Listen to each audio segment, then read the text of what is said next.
When we went to the shelter to get him, we went to the shelter to look at another dog, and that dog actually wasn't there. And so they were like, well, we have this other dog, and his name was Bumblebee at the time. And so they're like, you want to see Bumblebee? And we're like, yeah. And so we saw him, we really liked him, we put a hold on him, and then we had another appointment with a different shelter. And halfway there, we were like, you want to just turn around and go back and get him? And yeah, we just ran to PetSmart, bought a bunch of stuff, and went and picked him up that day. Yeah. They were like, oh, you're back. You know, we hold them for 24 hours. We're like, nah, we don't need that. Nah, we're taking him home. He's just so sweet. He's a good girl. Ready? Down. Oh, good girl. Stay. Good girl. Stay. So this is Echo, and that's Co. Oh, he smelled mine. Sit. Sit. Good boy. Good boy. We've had Co for a little under half a year, probably like maybe 6 months-ish. 6 months to a year. And then Down. we've had Echo for just a month and a half now, I think, like 6 weeks. words. Yep. Oh, so you guys are relatively new dog. We're new dog parents. Yep. We absolutely loved Co, and he's just so great. We wanted another one, so because he always cuddles me and not her. And so she was like, I need to get one that'll cuddle me. Then we got Echo, and she cuddles me too. So she recognizes my dominance. Down. No, I haven't had a time where I haven't been around. I was gone for like a full day and a half once, and she was here. And when I came home, I sat down on the couch, and Co just jumped up and like hugged my waist for an hour and a half. So I think he'll miss me when I leave for my fight. And then we're planning on going on vacation after the fight sometime. We'll be gone for. So we'll have to leave him. Yeah. Yeah, almost 2 weeks. So we'll see how that goes. Go. Hey, go. Go. He's not listening. Well, when you're in the gym 24/7, you gotta have something that kind of pulls you away from it. You see the same walls every day, the same mats. Same gray mats with the same white walls and the same gray walls behind that. All day, every day. Yep. It gets to you eventually. So exhausted from training, we don't want to work out here. Well, by the time we get here, there's enough time to cook, eat, and watch a couple some episodes TV, of whatever, and head back to the gym. Pretty much. So we've gone through King of the Hill, episode 1 to finish. We've gone through Full Metal Alchemist. Yep. 1 to finish. Scooby-Doo. 1 to finish. Quite a few times. We just started SpongeBob. We're starting SpongeBob now. We're gonna go through SpongeBob start to finish. We just watched not too long ago. There was like a new Netflix series called Winx, the Winx Saga or something, and that was actually fun. Pretty good. We really like Umbrella Academy and Stranger Things. SVU. Yeah, I'm obsessed with true crime shows, and Law and Order SVU is like one of the best. Like none of the other Law and Orders are good; they all suck. But for some reason, SVU has just a great cast, great writers, and it's the most depressing show ever because it's all about Special Victims Unit. So it's all about like child abuse and like rapes and murders, but it's such a good show. Like we watch it, and there'll be like a super sad episode, and we're like, "Why did we watch this show?" And they'll be like, "Oh, you want to watch another episode? Yeah, sure."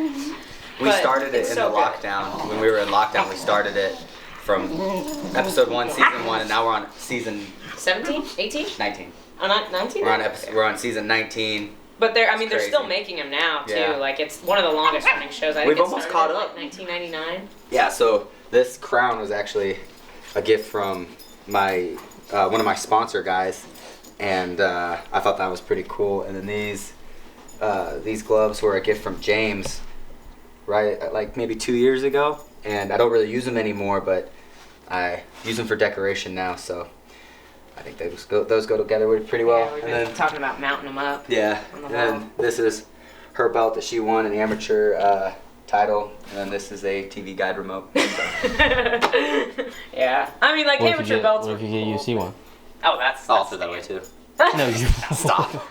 Literally, when he was throwing one, I was like, "Oh, why are you doing that?" He's like, "Because none of them are UFC belts," and I'm like, "Yeah, fair enough." Yeah. We get the UFC when we get the UFC one. That's gonna be on the wall, plaqued, arrows pointing at it. Light up sign. Yeah, light up sign, neon flashing. You know. Don't need them. We both have used Tyler in the past. So Tyler Minton is his nutritionist. Tyler's really great, really smart. He and I have really similar schools of thought and like similar backgrounds with nutrition, so we get along really well with that. I structure my stuff really similarly, but he doesn't even send the meal plans to Grant anymore. He just emails them to me, and I make all of Grant's food. We have a good team dynamic, I feel like. Yeah, it sounds like it. We work well together. It's nice. We keep generally very similar schedules. Like, obviously, I'm not at the gym quite as much as him right now with me working part-time too, but like we keep really similar schedules, so it's nice. We get each other. Like, when one of us is in camp, the other kind of understands the weight cut process and how much that sucks, and when your mood's gonna change and get really crappy. We both kind of get that, which makes it a lot easier, and it's nice. Like, obviously, I'm not around when he cuts weight. I don't go with him for his fights, but like he's there for me when I'm cutting weight, and he's been through it, and he gets it. And he knows when I can push and when I'm done. So it's nice to have that that relationship where we fully understand the other person's career and the struggles of that. Like, a lot of people, I don't think a lot of couples have that. Where they like. Not that they're not supportive, but it's supporting them and understanding where they've been are two different things, I think another big thing to mention there too is I've dated girls that have no idea what I'm trying to do. I've dated girls that kind of do it off and on and say they're about that life, but actually aren't. They want to go out and they want to do this, that, and the other to have fun on the weekends, and I'm just too exhausted to do it. And then I've been with her where she has like the same goal as me. Like, it's not just, oh, being an MMA fighter is kind of cool, maybe fighting for Invicta or whatever. It's, I want to be in the UFC, I want to be a world champion. I have that same drive as you. So it's, instead of like us being here, it's just two straight lines, like very goal oriented, and like she said, it's different having somebody that supports you and having somebody that supports you but understands what you're going through, because she or he has gone through that as well. We do have a good team, and we like, our personalities are really compatible too. Like, we're the same in a lot of ways, but we're also like, I'm very much an idealist, and Grant is like a super realistic person. So like, I have like, but we both have very idealist dreams, I would say. Like, we both have big goals. Like, we're not, which is, I think that's important too, because I've talked to people where like, their partner maybe is, they're really ambitious, but their partner's real comfortable, just kind of doing the 9-to-5 life. And we're both like, no, like, we're going to be millionaires. Like, we're going to have all these businesses. We're going to, we all have different goals and different businesses we want to be involved in. Like, I'm super into investing. Grant wants to like get into like TV show production and stuff eventually. Like, we both want to get into real estate. So it's cool. Like, we have very similar drive. What do you look at? Just old fights? Everything, man. I watch my fights. I watch future opponents' fights. I watch every champion. I watch all of their fights, because if they're champion, they're doing something right. I take a lot of notes here. So, there. And then obviously when I have a fight, I watch a lot of film on my opponent. I went back and watched a lot of his jiu-jitsu, so when he was younger and winning jiu-jitsu tournaments, I went back and watched a lot of that, just to kind of see what you have to look for. If it's in the gi, I really don't care, because it doesn't apply to MMA, but when he does no gi, I watch a lot of that, just to kind of see what he's going to do when he's on his back, and what kind of stuff you should look out for. And then I think the most valuable piece of information you can get when you're fighting an opponent is his last fight. You're only as good as your last fight.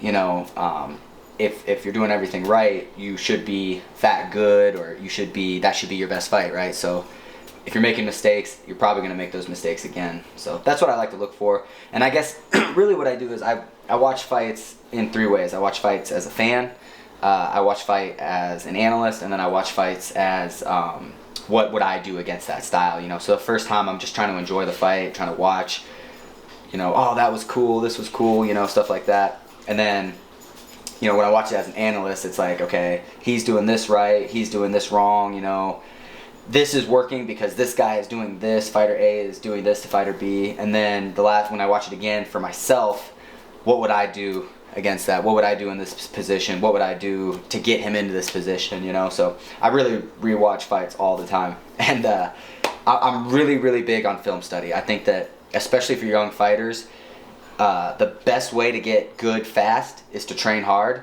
Past that is to watch film. Watch film every day. There really doesn't go a day doesn't go by that I don't watch some kind of film in some way, take notes, whether it's in there, in here, whatever it's got to be, you know. And it's not always MMA. It could be jiu-jitsu, wrestling, boxing, you know, whatever.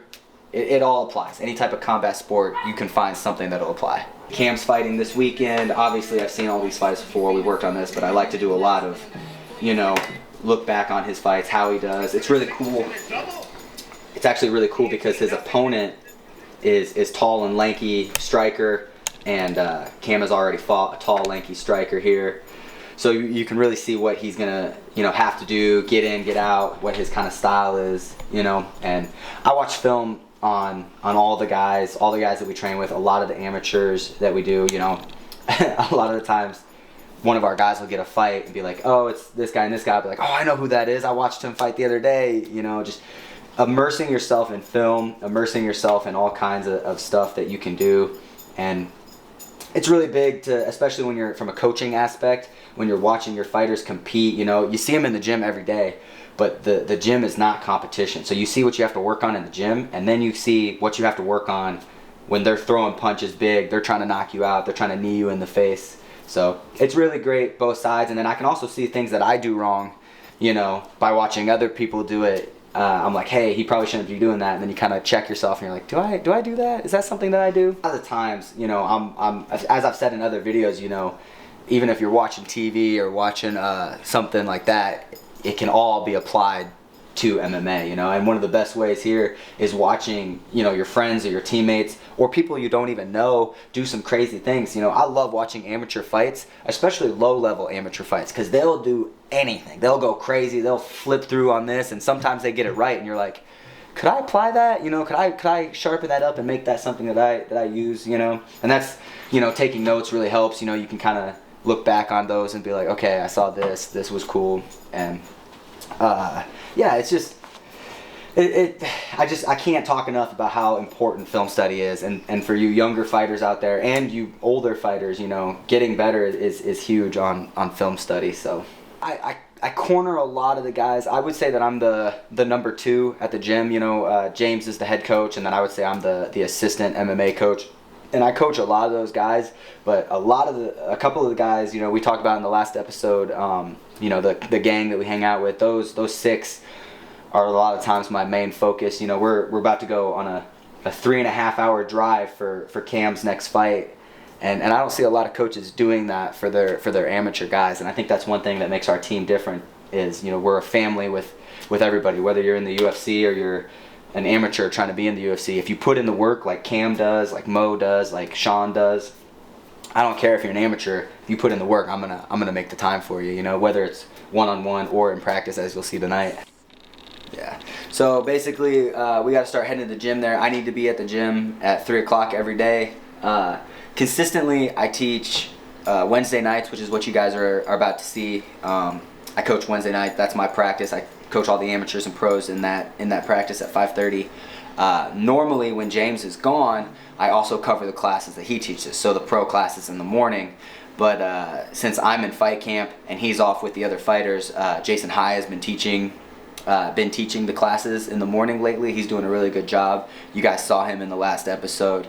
So he's a really great coach. He's fought in the UFC. He's fought big names. He fought Eric Silva. He fought RDA. So he knows a thing or two about competition. And he is the FAC 170-pound world champion. So on Fight Pass. So that's actually pretty cool, you know, having a guy with as much experience as him in running those practices. But tonight, it's my show. We're gonna run the practice tonight, get these guys ready for their upcoming fights. So, nothing super creative. No McDonald's though, and that No sucks. McDonald's. Sponsor me, McDonald's. Lots of yogurt. We are obsessed with these. Oikos sponsor us. we eat the crap out of those. They're really good. Those are good, yeah. But do you want quinoa? You make it, I'll eat it. Okay. You know the drill by now. That's right. You know what I'll eat and what I won't eat. It's pretty easy.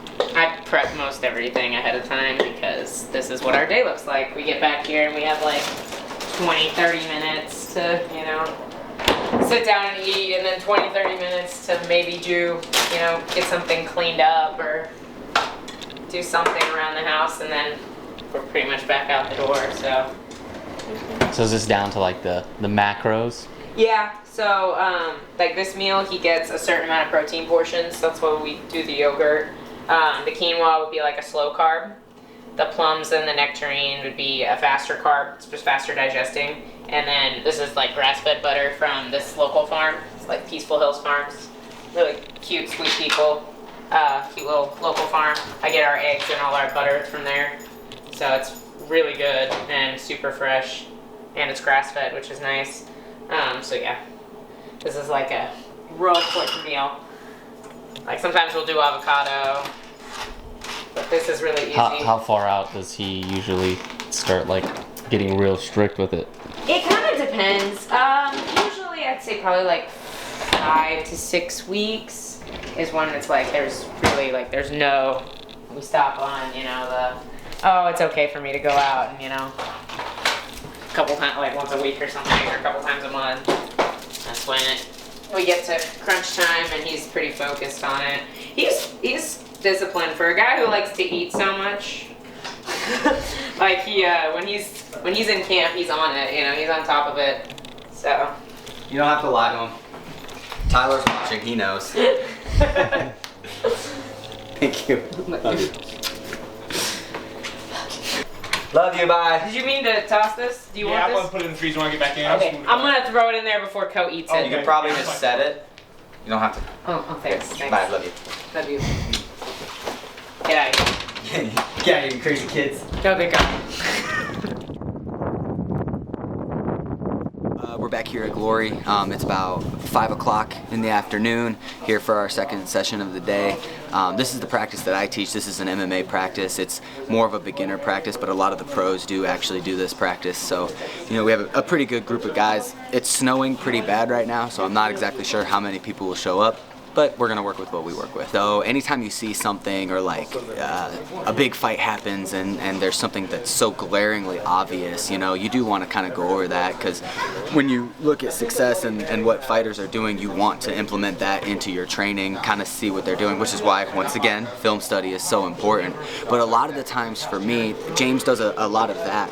A lot of the times for me, I like to break down what we need to work on, one, as a team, and two, the people that have fights coming up. So like if Cam has a fight coming up, you know, he doesn't need to be working on arm bars and triangles from his back. That doesn't make any sense. He needs to be working on takedowns, this, that, or the other. And a lot of it could be opponent dependent, you know, but a lot of the times after big fights, especially when we're in them, we kind of see where these gaping holes are and what we need to fix. Coaching fighters is so important for higher level guys to do. I feel like a lot of people do things that are really awesome, but they really don't know why they do them or in what order they do them, you know? So when you're coaching a younger fighter and you really have to explain to him why you're doing something, it really makes you open up your own mind as to why do I grab the leg here instead of here? Why do I hold the neck here instead of here, you know? When you've got to explain it to a younger fighter that wants to know why, it really helps elevate your game. You know, if you understand why you're doing something, it makes it so much easier to execute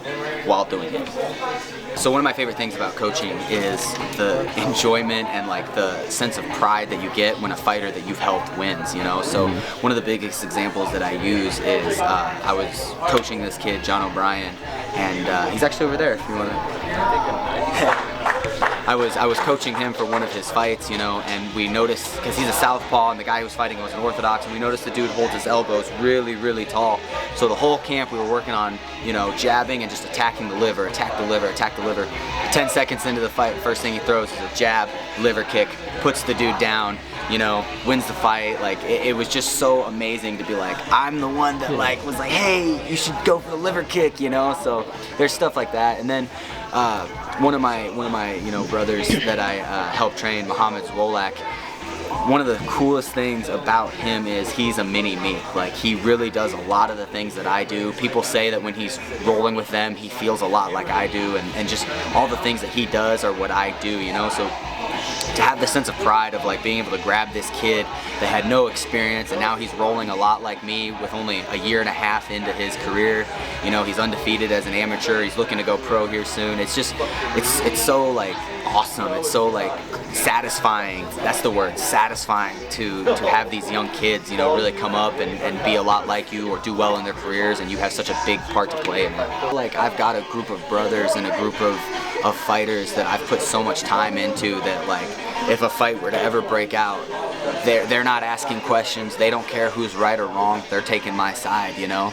I feel like that's kind of how it is completely here. You know, James has built that culture of brotherhood and camaraderie, and I feel like there's little groups in there that like really look after each other more so. However, as a team, you know, we have this saying, it's called glory first everybody.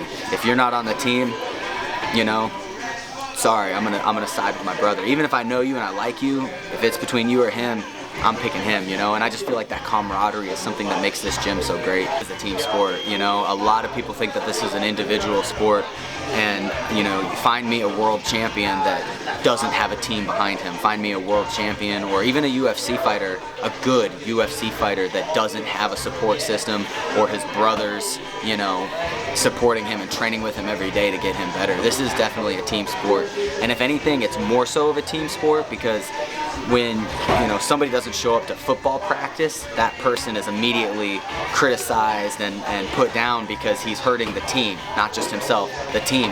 But in MMA, if somebody doesn't show up to practice, everybody thinks, oh, you're only hurting yourself. But that's not true. You are hurting your teammates when you don't show up to help them get ready for their fights, even though most of them were there to help you. We're gonna roll. Put John in charge. Let's roll it. Go ahead, take your gloves off. We'll get some rounds in.